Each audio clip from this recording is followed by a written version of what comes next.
બીજી રીતે ભાગાકાર શીખીએ. પરાવર્તી યોજીએ તે સૂત્ર દ્વારા. તો ચાલો એનું એક એક્ઝામ્પલ જોઈએ. 1234 ને 112 વડે ભાગવા છે. તો અહીંયા પણ આપણે 3 ખંડ બનાવીશું.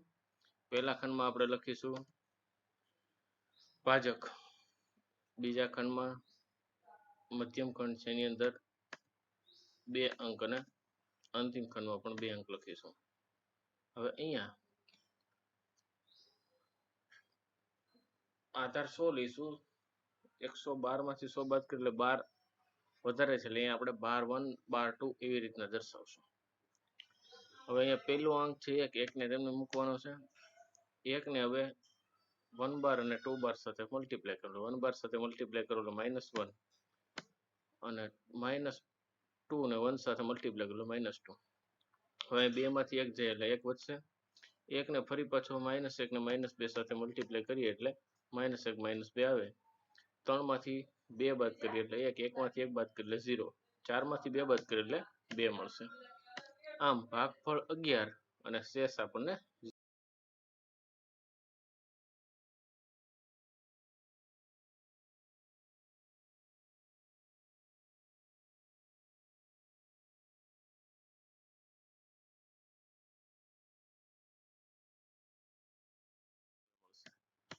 બીજું એક્ઝામ્પલ જોઈએ. 1241 ને 112 વડે ડિવાઈડ કરીએ તો 3 ખંડ બનાવી દીધા. 112 1241 લખી દીધા.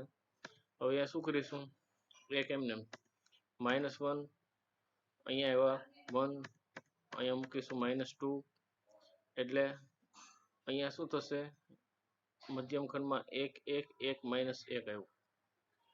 હવે -1 છે એને બાદ કરવાના. શેમાંથી?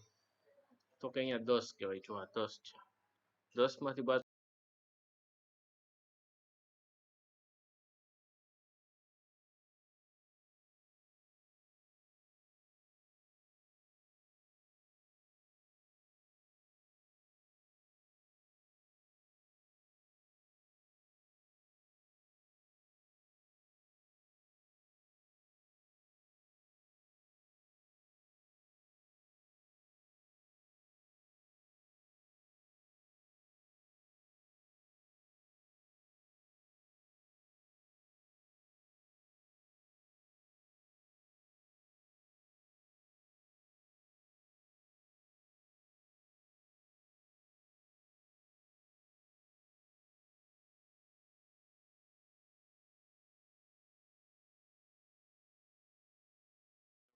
ન.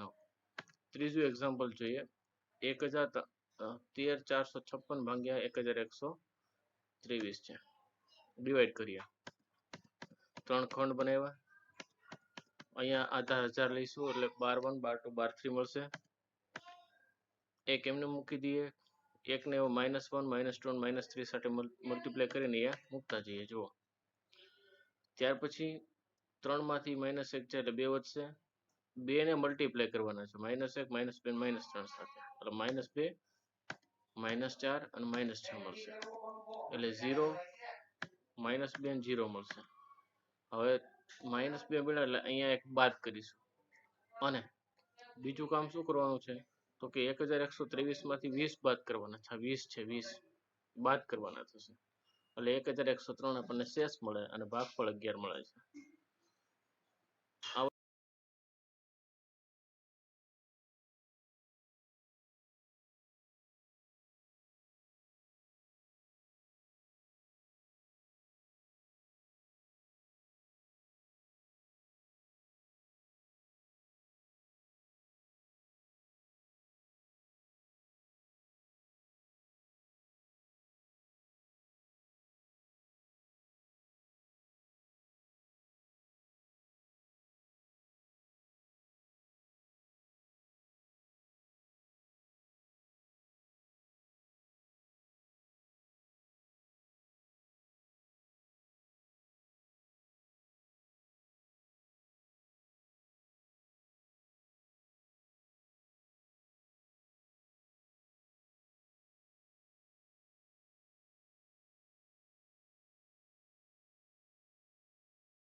માટે અમારી ચેનલને સબસ્ક્રાઈબ કરો. જો વિડીયો ગમે તો લાઈક